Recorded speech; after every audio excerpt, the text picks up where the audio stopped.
The space station Kethmore hung in the dark like a giant metal flower. Its metal arms reached out in all directions, each one the size of a city. Ships of every shape and color docked at the arms. Some ships looked like flying rocks. Others looked like glass birds. A few looked like they were made of living metal that moved on its own. Captain Hyun guided his small cargo ship toward docking Arm 7. He had been to many stations before, but Kethmore was different. It was bigger than most. It was also older. The metal walls had strange writing in dozens of alien languages. The lights were not the bright white of human stations. Instead, they glowed in colors that hurt his eyes to look at. "Captain, we're cleared for landing," said Tay from the pilot seat. She was young for a pilot, only 25, but she could fly anything with engines. Her black hair was tied back in a simple knot. Her hands moved over the controls like she was playing music. "Good. Boram, how are our engines?" Hyun asked. Boram looked up from her repair work. Oil stained her work clothes. Her tools were spread across the floor. "The left engine is making noise again. I can fix it, but we need new parts, real parts, not the cheap ones we bought last time." Hyun nodded. That was why they were here. Kethmore had the best ship parts in this sector. It also had the worst prices. But when your ship was your home, you paid what you had to pay. The docking went smooth. Their ship, Lucky Strike, was tiny compared to the other ships around them. Most of the other ships belonged to alien traders. The Morden ships looked like gray boxes with engines. The Keftar ships were all sharp edges and weapons. The Yalbone ships were round and fat, built for carrying cargo.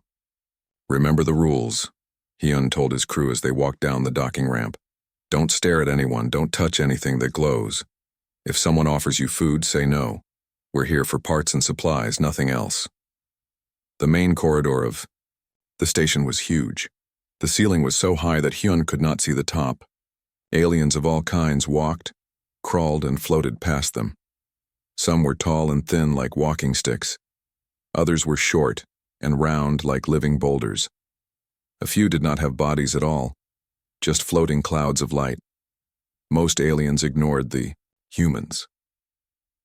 Humans were new to this part of space. They had only been trading here for 10 years. To aliens who lived for hundreds of years, humans were still strangers. The three humans walked through the corridor toward the main plaza. That was where all the good shops were. But as they got closer, the crowd got thicker. Aliens were moving slower. Some had stopped walking completely. They were all looking up at something. "What's everyone looking at?" Boram asked. Hyun followed. The eyes of the crowd.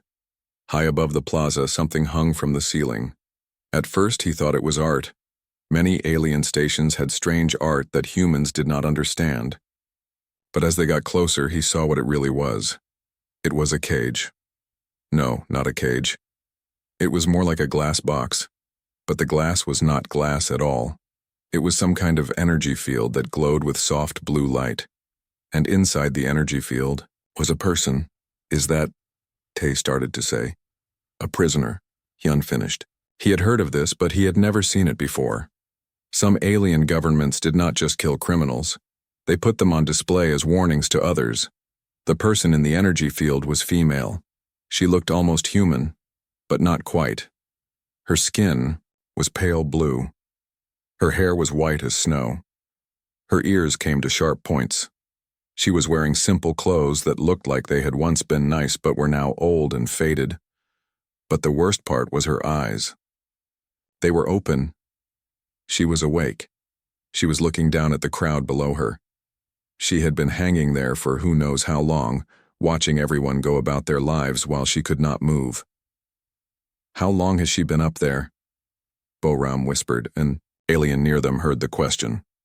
It was a Morden, one of the gray-skinned bureaucrats who ran most space stations. 20 years, it said in a voice that sounded like metal scraping on stone. "She is a lesson for all who would challenge the natural order." "What did she do?" Hyun asked. The Morden looked surprised that anyone would ask. "She led a rebellion against the Hegemony Council. Her people refused to follow proper authority. They thought they could make their own rules. The alien maid, a sound that might have been laughter. The council showed them how wrong they were. What happened to her people? Tay asked. Gone, the Morden said simply. All gone. She is the last of her kind. A perfect example of what happens when you fight against those stronger than you. The alien walked away, leaving the three humans staring up at the prisoner. Around them, other aliens continued their business. They bought and sold goods. They made deals and signed contracts. They acted like there was nothing strange about a living person hanging above their heads like a decoration. But Hyun could not look away. The woman in the energy field was not just a warning. She was a person. She had been a person with hopes and dreams and people she cared about. Now she was alone, the last of her entire species, kept alive as a lesson for others. Captain, Boram said softly, we should go. We need to find those engine parts. Hyun nodded, but he did not move. Something about this felt wrong. Not just wrong the way war was wrong or the way hunger was wrong. This was wrong in a deeper way. This was wrong in the way that cut at the heart of what it meant to be alive. Other species might accept this as natural. They might see it as justice or necessity. But humans were different. Humans remembered what it felt like to be powerless. They remembered what it felt like to be told that suffering was natural and rebellion was hopeless. 20 years, Hyun said quietly. 20 years she's been hanging there. Captain? Tay asked. Hyun finally looked away from the prisoner. But he did not forget her face. He did not forget her eyes. And he did not forget the feeling in his chest that said this was not justice. This was not natural. This was wrong. Come on, he said. Let's get those parts. But as they walked deeper into the station, Hyun found himself thinking about the woman in the energy field. What was her name? What had she been fighting for? What had she lost when her people died? And most importantly, what would it take to set her free? 3 days passed on Kethmore Station. Hyun and his crew bought the engine parts they needed. They restocked their food supplies. They filled their water tanks. But Hyun could not stop thinking about the woman hanging above the plaza. Every time he walked through the station, he looked up at her. She was always there, always awake, always watching. Sometimes her eyes followed the crowd below. Sometimes she stared off into space like she was remembering something far away. Captain, you're doing it again, Boram said as they walked past the plaza for the 4th time that day. Doing what? Hyun asked. But he knew what she meant. He was staring up at the prisoner again, looking at her like you want to do something. Stupid, Tay said. I know that look. You had the same look before you decided to fight those pirates last year. Hyun said nothing. The pirates had been attacking refugee ships. Someone had needed to stop them. It was not stupid to help people who could not help themselves. That afternoon, Hyun went to the station's information center. It was a big room, full of computers and data screens. Aliens came here to look up shipping schedules and trade laws. Hyun had a different question. The information clerk was a young Morden female. Her name tag said Yoon in several languages. She had the same gray skin and large black eyes as all Morden, but she looked nervous when Hyun approached her desk. I want to know about the prisoner in the plaza, Hyun said. Yoon's eyes went wide. The display? Why would you want to know about that? I want to know her name. I want to know what she did. I want to know about her people. That information is not usually requested, Yoon said slowly. Her fingers moved over her computer, but she seemed scared to look anything up. But it exists? Yoon asked. Yes, but... Yoon looked around the room. Other aliens were busy with their own research. No one was paying attention to them. Why do you want to know? Because she's a person, Hyun said. People have names, they have stories, even prisoners. Yoon stared at him for a long moment. Finally, she began typing on her computer. Her name is Da-hee. She was the leader of the Velthari resistance. Her people lived on a planet called Velshan, in the Outer Rim. What happened to them? Yoon read from her screen. The Velthari refused to accept hegemony law. They would not give up their old ways. They would not learn proper languages or follow proper customs. When the council tried to bring order to their world, they fought back. So the council destroyed them? The council brought peace, Yoon said, but her voice did not sound sure. The Velthari chose war instead of order. The council had no choice. Hyun leaned closer to the desk. What were these old ways that were so dangerous? Yoon looked uncomfortable. She typed some more, reading deeper into the files. They made art. They wrote stories. They sang songs in their own language. They chose their own leaders instead of accepting council governors. That's it? Hyun asked. They made art and chose their own leaders? They refused to integrate, Yoon said, but she sounded less sure than before. They would not become part of the greater galactic community because they wanted to stay themselves. Yoon did not answer. She was reading something on her screen that made her face go pale. Captain, I think you should go now. What does it say? Please just go. But Hyun could see the screen from where he stood. The file was marked with red symbols that meant classified in several languages. But he could read some of the text. Words like cultural extinction protocol and population reduction and final solution. They didn't just fight a war, Hyun said quietly. They killed everyone, even the ones who surrendered. Yoon quickly closed the file. That's classified information. I could lose my job for showing it to you. But you did show it to me. Yoon looked up at him. For the first time, she looked directly into his eyes. I never read those files before. I just processed them and filed them away. I never thought about what they meant. Hyun left the information center with more questions than answers. That evening, he found a bar in the lower levels of the station. It was the kind of place where aliens went to drink and forget their problems. It was also the kind of place where information could be bought. The bartender was a Yalbone, one of the round, blue-skinned traders. His name was Corvex, and he had been on Kethmore for 15 years. He knew everyone and everything that happened on the station. You're asking dangerous questions, human, Corvex said as he cleaned a glass with too many arms. Questions that make people nervous. What kind of questions? Hyun asked. Questions about the display, about the Velthari, about things that are better left alone. Hyun ordered a drink. It tasted like metal and burned his throat. Tell me about the display. How does it work? Corvex looked around the bar. Most of the customers were too drunk to listen. The energy field keeps her body alive, keeps her from aging, but it doesn't keep her mind from working. She's awake in there, human. She's been awake for 20 years.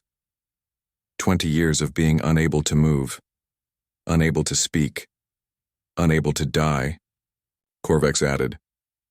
The field won't let her die even if she wanted to. It's designed to keep her conscious and aware. The council wanted her to suffer, not just exist. Hyun felt sick. Why? Why be so cruel? Because the Velthari scared them. Corvex said quietly. Not because they were strong, not because they had better weapons. They scared the council because they were happy. They were happy being themselves. They didn't want to be part of something bigger. They just wanted to be left alone. And that was dangerous. Very dangerous. If one species could be happy being independent, others might get ideas. The whole hegemony system depends on everyone believing they need to be part of something bigger to survive. Hyun finished his drink. It still tasted terrible. What happened to the planet? Stripped bare. All the cities destroyed. All the art burned. All the books turned to ash. They didn't just kill the Velthari, they erased them. Dahi is all that's left of an entire civilization. That night, Hyun could not sleep. He kept thinking about Dahi hanging in the plaza. 20 years of being awake and unable to move. 20 years of watching aliens walk past her like she was just decoration. 20 years of being the last of her people. The next morning, he went back to the information center. Yoon was there again, but she looked different. Her eyes were red like she had been crying. You came back, she said. I have more questions. I've been reading, Yoon said quietly. All night, I've been reading the files, the real files, the ones they don't want us to see. She looked up at him. Captain, we did terrible things. The council, my people, all of us, we did terrible things. Tell me, Hyun said. The Velthari never hurt anyone. They just wanted to be left alone. But the council said that independence was selfish. They said that isolation was evil. They said that the greater good required everyone to be the same. And you believed that? We all believed it. We had to believe it. Because if we didn't, then what we did to them was... Yoon could not finish the sentence. Murder, Hyun said. Yoon nodded. Tears ran down her gray cheeks. Murder of an entire people. And she knows. Dahi knows what we did. She's been watching us for 20 years knowing that we killed everyone she ever loved. Hyun looked out the window toward the plaza. He could not see Dahi from here, but he knew she was there. Waiting. Watching. Remembering. He said. I need to know everything about that energy field, how it works, how it's controlled, everything. Yoon stared at him. Captain, you can't be thinking what I think you're thinking. Someone has to, Hyun said. Someone has to ask the questions no one else will ask. Someone has to care about what's right. But if you interfere with a council display, then they'll try to stop me, Hyun said. Let them try. That evening, Hyun called his old friend Jin on the secure communication channel. Jin ran a small trading company, but everyone knew his real business was moving things that governments did not want moved. If anyone could help with an impossible rescue, it was Jin. Jin's face appeared on the screen. He was older than Hyun, with gray in his black hair and scars on his hands from his time in the military. Hyun, you look terrible. What's wrong? I need help with something big. How? Big? Big enough to start a war. Jin was quiet for a long moment.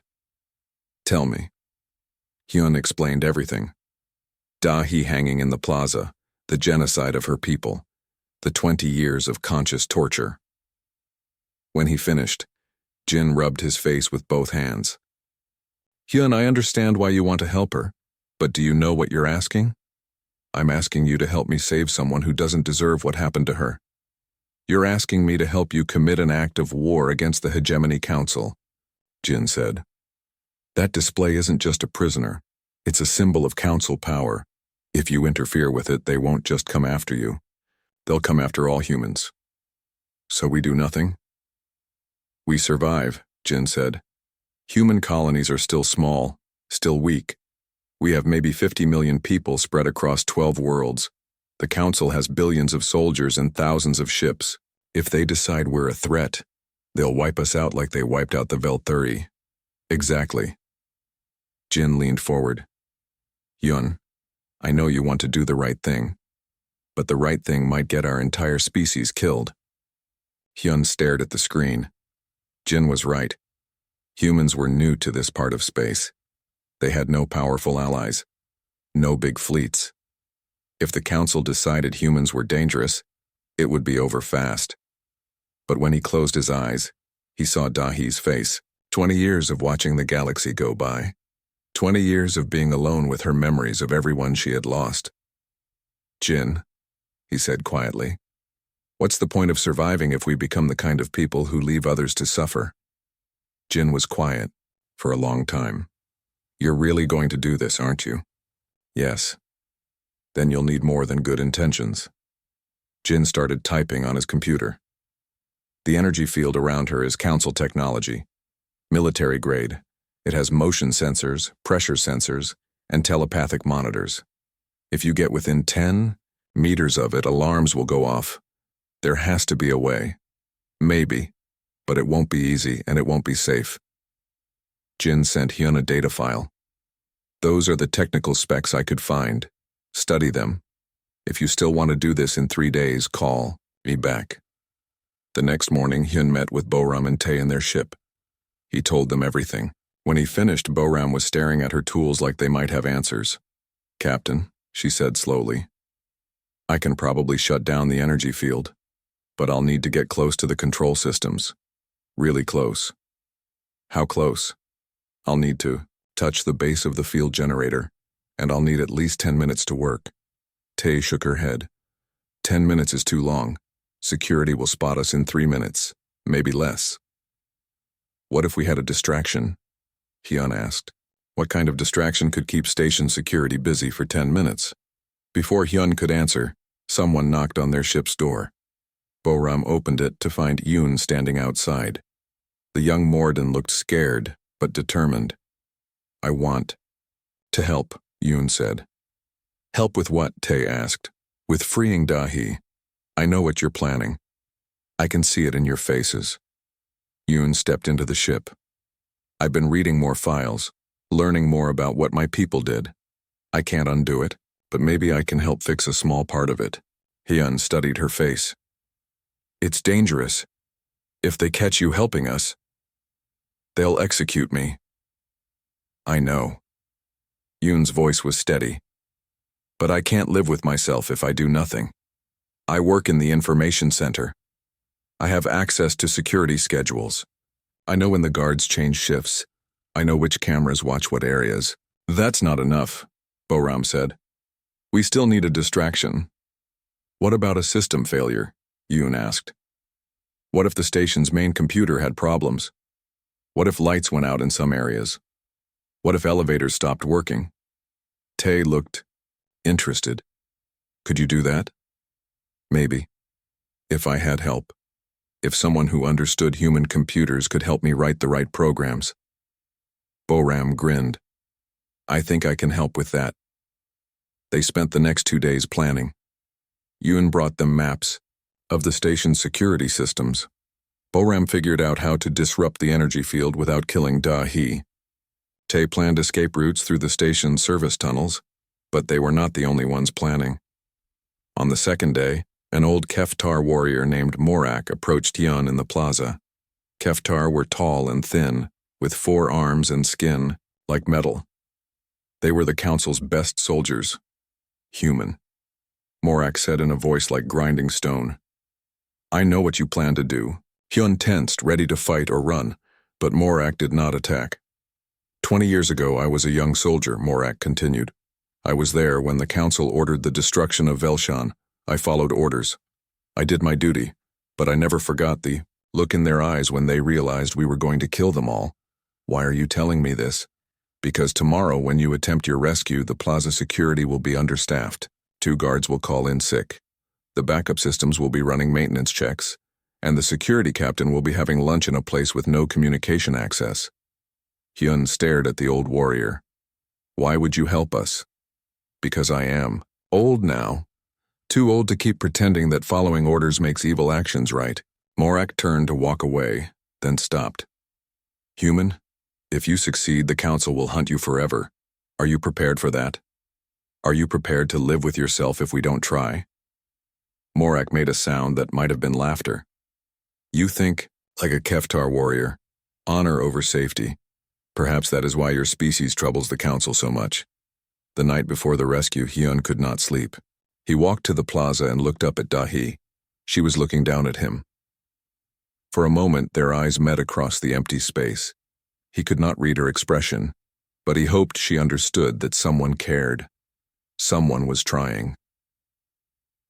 The next morning, Jin called with final equipment and escape plans. Hyun, I still think this is crazy, but if you're going to be crazy, at least be smart about it. Thank you, Jin. Don't thank me yet. Thank me when you're all alive and free. Jin's face grew serious. And Hyun, if this goes wrong, if the council comes after human colonies because of this, I'll help you disappear, but I won't forgive you. Hyun nodded. I understand. At noon, they put their plan into action. Yoon activated the computer virus that Boram had written. Lights began flickering throughout the station. Elevators stopped working. Communication systems went down in random areas. Boram slipped through the maintenance tunnels toward the energy field generator. Tae positioned their ship for a fast escape, and Hyun walked into the plaza, carrying the tools they would need to free Dahi. 20 years of imprisonment were about to end, one way or another. The plaza was almost empty when Hyun reached the center. Most aliens had gone to other parts of the station when the lights started failing. Only a few maintenance workers moved around, trying to fix the problems that Yoon's virus had created. Above him, Da-hee hung in her energy cage. The blue light around her pulsed steadily like a heartbeat made of electricity. Hyun could see her chest rising and falling. After 20 years, she was still breathing, still alive, still waiting. Control systems are right below her, Bo-ram's voice whispered in his ear through the tiny communicator. I can see the access panel. Give me 2 minutes to reach it. Hyun pretended to examine a broken light fixture, while Bo-ram crawled through the service tunnels beneath the plaza floor. Around him, a few aliens watched the maintenance work with mild interest.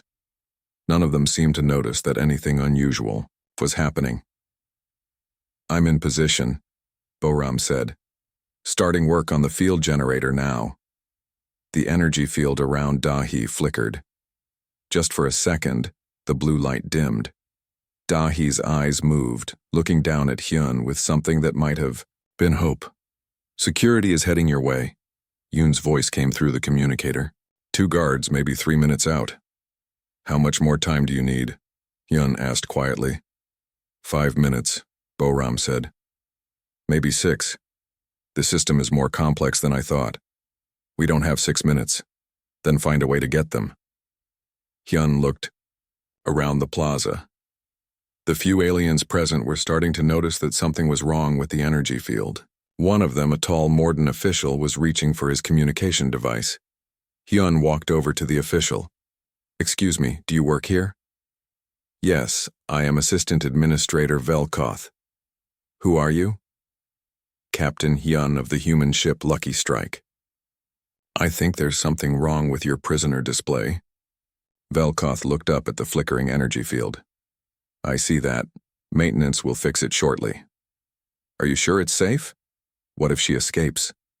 Impossible. The field has never failed in 20 years. A small power fluctuation cannot. The energy field went completely dark. Da-hee fell 20 meters and landed hard on the plaza floor, but she was alive. As soon as she hit the ground, she started moving. 20 years of being unable to move had not broken her.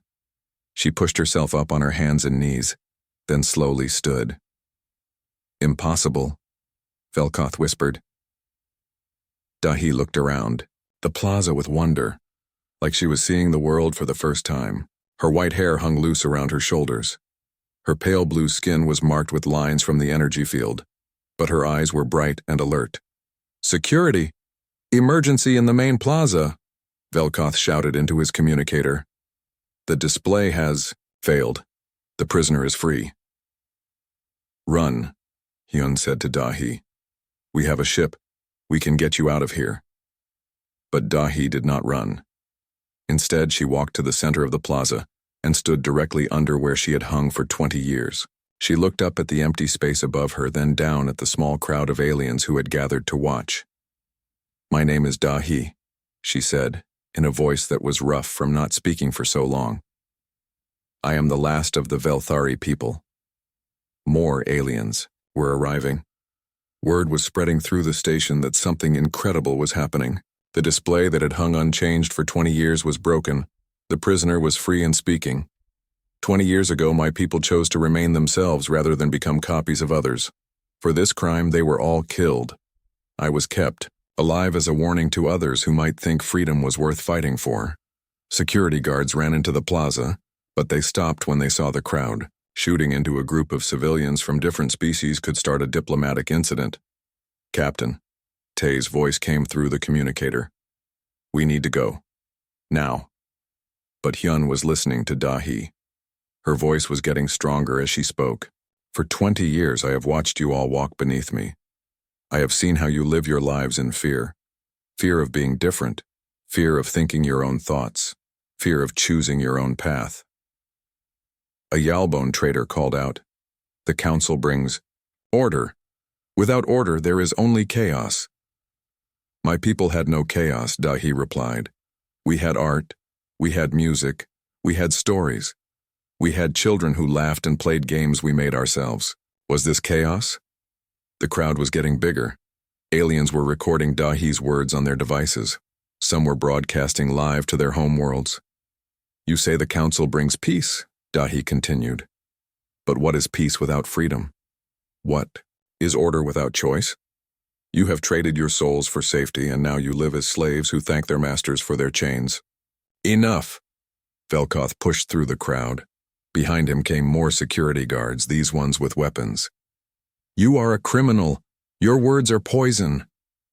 My words are truth, Dahi said calmly. And truth does not need weapons to defend it. The guards raised their weapons, but something unexpected happened. Other aliens in the crowd moved between the guards and Dahi. Not many, but enough. A young Keftar student, an old Morden clerk, a middle-aged Yalbone merchant. They stood in front of the weapons. Stand aside, Velkoth ordered. No, said the Keftar student. I want to hear what she has to say. This is illegal assembly. You will disperse immediately. Or what? Asked the old Morden clerk. You'll hang us up as displays too? More aliens joined the protective circle around Dahi. The guards looked uncertain. They had been trained to handle criminals and terrorists, not peaceful civilians asking questions. Captain, Yoon's voice came through, the communicator. There's a ship coming, big ship, council military. Hyun looked up and saw lights in the sky. A council warship was approaching the station. Soon there would be real soldiers here, not just station security. Dahi, he called out. We have to go. No, she said. Not yet. She activated something, in her hand. It was a small device that Boram had given her when they freed her from the energy field. Suddenly her voice was being broadcast throughout the entire station. People of the galaxy, she said. My name is Dahi. I am the last Velthari. For 20 years I have been your reminder that resistance is hopeless. Today I stand free, because 3 humans decided that some things are worth fighting for. In the crowd, aliens were looking at Hyun and his crew with new interest. These humans did not know me. They did not know my people. They gained nothing by helping me, but they helped anyway because they believe that suffering is wrong, even when it is legal. Even when it is ordered by those in power. The council warship was getting closer. Soon its soldiers would dock with the station. I do not ask you to fight, Dahi continued.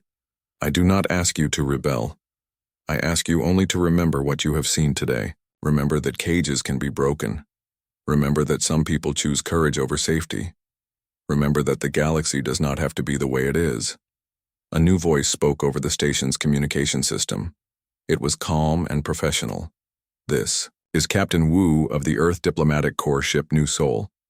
We formally request political asylum for the refugee Dahi under the Galactic Convention on Humanitarian Protection. Velkoth looked confused. The humans have a diplomatic ship? 3 of them, actually. Wu's voice continued. We've been monitoring this situation. Any attempt to recapture Dahi will be considered an act of aggression against human space. The council warship stopped approaching the station. Even the council was not ready to start a war over one freed prisoner. Not yet. This is not over, Velkoth said to Hyun. The council will not forget this. Good, Hyun replied. Maybe it's time they had something to worry about. Dahi walked over to the humans. Up close, Hyun could see that tears were running down her blue cheeks. Thank you, she said simply. Thank you for reminding us why it mattered, Hyun replied. As they walked toward their ship, the crowd slowly broke up. But Hyun noticed something. The aliens were not walking away in silence like they usually did. They were talking to each other. Arguing, asking questions, some were angry, some were confused. But they were all thinking about what they had seen and heard. For the first time in 20 years, the people of Kethmore Station were asking themselves whether the way things were was the way things had to be. And across the galaxy, Dahi's words, spread from world to world, carried by aliens who had witnessed something impossible, a display of power broken by simple courage. The humans had not started a revolution, but they had done something that might be more important. They had planted a seed of doubt in minds that had never questioned authority. Sometimes that is how change begins. One person at a time. One question at a time. One act of courage at a time. Dahi was free. Her people were still gone, but their memory lived on in her words and in the choice 3 humans had made to do what was right instead of what was safe. That was what humans did.